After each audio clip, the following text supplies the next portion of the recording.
Friends, NamrathaChatthish ಕಿಚನ್ಗೆ ಸ್ವಾಗತ. ಇವತ್ತು simple ಆಗಿ ಮಟನ್ ಚಾಪ್ಸ್ ಹೇಗೆ ಮಾಡೋದಂತ ನೋಡೋಣ. ಇದು ವೈಟ್ ರೈಸ್ ಜೊತೆ ತುಂಬ ಚೆನ್ನಾಗಿರುತ್ತೆ. ಇದಕ್ಕೆ ನಾನು 500 ಗ್ರಾಮ್ಸ್ ಅಷ್ಟು ಮಟನ್ ತಗೊಂಡಿದ್ದೀನಿ.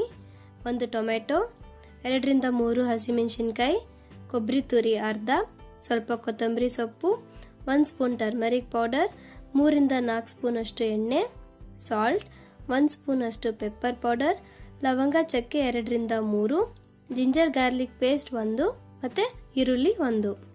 ಮಾಡೋದು ಹೇಗಂತ ನೋಡೋಣ. ಫಸ್ಟ್ ಗ್ಯಾಸ್ ಆನ್ ಮಾಡಿ ಕುಕ್ಕರ್ ಇಟ್ಟು ಎಣ್ಣೆ ಹಾಕ್ತಾ ಇದ್ದೀನಿ. ಎಣ್ಣೆ ಬಿಸಿ ಆದಮೇಲೆ ಅರ್ಧ ಈರುಳ್ಳಿ ಹಾಕ್ತಾ ಇದ್ದೀನಿ.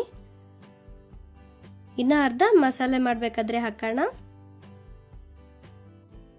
ಆನಿಯನ್ ಲೈಟ್ ಬ್ರೌನ್ ಆಗಿ ಫ್ರೈ ಆಗಬೇಕು ಈ ರೀತಿ. ನೆಕ್ಸ್ಟ್ ಮಟನ್ ಹಾಕ್ತಾ ಇದ್ದೀನಿ. ಆಮೇಲೆ ಉಪ್ಪು,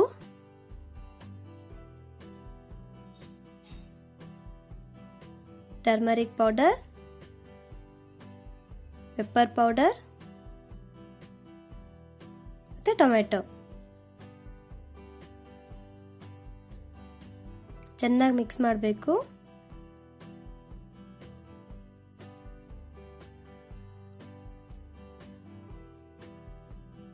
ಈ ಮಸಾಲೆ ನಾನು ಕೊಬ್ಬರಿ ತುರಿ, ಕೊತ್ತಂಬರಿ ಸೊಪ್ಪು, ಲವಂಗ ಚಕ್ಕೆ ಮತ್ತು ಅರ್ಧ ಈರುಳ್ಳಿ ಮತ್ತು ಹಸಿಮೆಣಸಿನ್ಕಾಯಿ ಹಾಕಿ ಮಾಡಿದ್ದೀನಿ.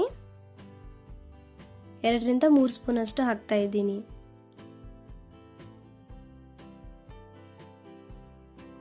ಚೆನ್ನಾಗಿ ಮಿಕ್ಸ್ ಮಾಡೋಣ.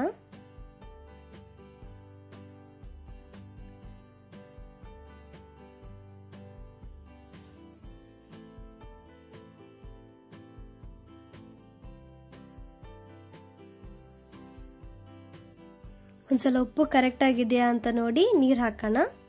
ಇಲ್ಲಿ ನಾನು 1 ಗ್ಲಾಸ್ ಅಷ್ಟು ಹಾಕ್ತಾ ಇದ್ದೀನಿ. ನಿಮಗೆ ಎಷ್ಟು ಕನ್ಸಿಸ್ಟೆನ್ಸಿ ಬೇಕೋ ಅಷ್ಟು ಹಾಕ್ಬೋದು. ಸ್ವಲ್ಪ 2 ನಿಮಿಷ ಬಾಯ್ಲ್ ಆಗಕ್ಕೆ ಕೊಡಿ.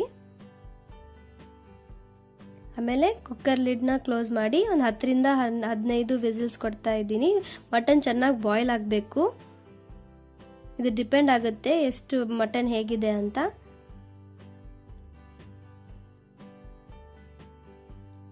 ಮಟನ್ ಬಾಯ್ಲ್ ಆಗಿದೆ.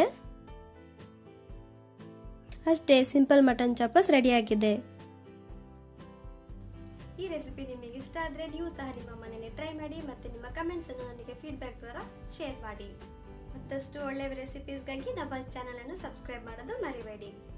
ಮುಂದಿನ ರೆಸಿಪಿ ಜೊತೆ ಮುಂದಿನ ವಿಡಿಯೋಲಿ ಮತ್ತೆ ಸಿಗೋಣ. ಬಾಯ್ ಬಾಯ್.